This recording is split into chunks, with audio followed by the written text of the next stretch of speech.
Hey everybody, welcome back to the Cineverse. We thought we'd take a step back from all those slam-bang box office blockbusters and see a good old-fashioned drama. We're here in Simi Valley, California at the Regal Cinemas. We're going to check out the newest espionage thriller, The Debt. Let's go see it. Story. Now this is a spy-esque film, but it's definitely no 007. The premise is semi-interesting. I mean, it follows 3 Israeli agents going after a Nazi surgeon, but didn't have any flair or charm to it, and it was believable, but just didn't do anything for me. Kind of like a Stephanie Meyer's novel. Not much happening, but still pages and pages long. I mean, honestly, most of the film is spent building, and I really do mean building, the tension, but it's finally resolved in like a lackadaisical way. That's a bit disappointing. I mean, if you're not gripping your seat in anticipation, you're gripping your seat trying to stay awake. It actually reminded me of like a made-for-TV movie, and that's where I really think this film belongs. It's only 2 hours long, but it feels like you spent your entire day with this film, but end up with not much to show for it. Acting.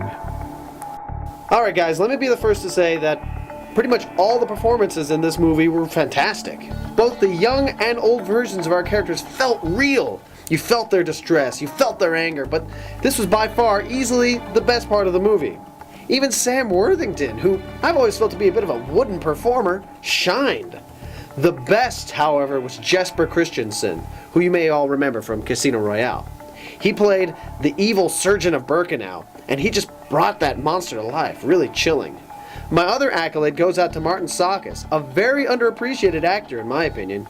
He was easily able to play confident and calm, but could flip a switch and at a moment's notice reveal fear and uncertainty. But even these excellent performances were overshadowed by the movie's other flaws, which is unfortunate. Special effects. So there weren't many special effects used in this movie, if any, so let's talk about how it looked. Nothing really to report. I mean, it didn't look bad at all, actually, but it didn't do anything spectacular either. I mean, this movie looked like the kind of movie it was. Nothing flashy, but nothing cheap, which is, I guess, is okay. Most of the film takes place in the 60s, and so everything looked 60s-ish. The rest of the film takes place in the late 90s, and cell phones included. Everything then looked 90s-ish. I mean, everything looked like it was supposed to, nothing out of the ordinary. I guess, if I describe this movie in one word, I would say plain. Or uninteresting. Take your pick. Directing. Now, John Madden directed a fine movie. Not great, not awful, just fine. He really has an eye for detail. We saw that much from Shakespeare in Love. But he lets his narrative run away from him. He doesn't seem to be able to rein in the movie, so to speak. The Debt is just one long bit of tension building, and when the thing you were tense about is over, that's only because it's been replaced with something else you need to be tense about. It's a vicious cycle. But, far from making the movie more suspenseful, this only serves to slow the movie down. When a director has a firm grasp on his story, he can make a 3-hour movie seem like it's going way too short. But, unfortunately for Madden, this movie seemed to drag on interminably. I think I'm still watching it. Alright guys, so The Debt, worth checking out? I guess so.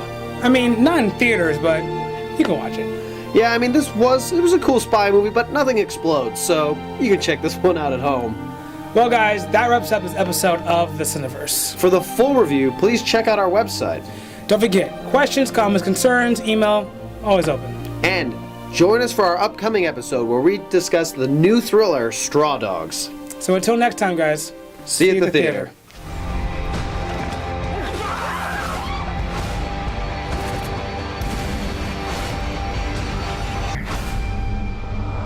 This is my house. I will not allow violence against this house.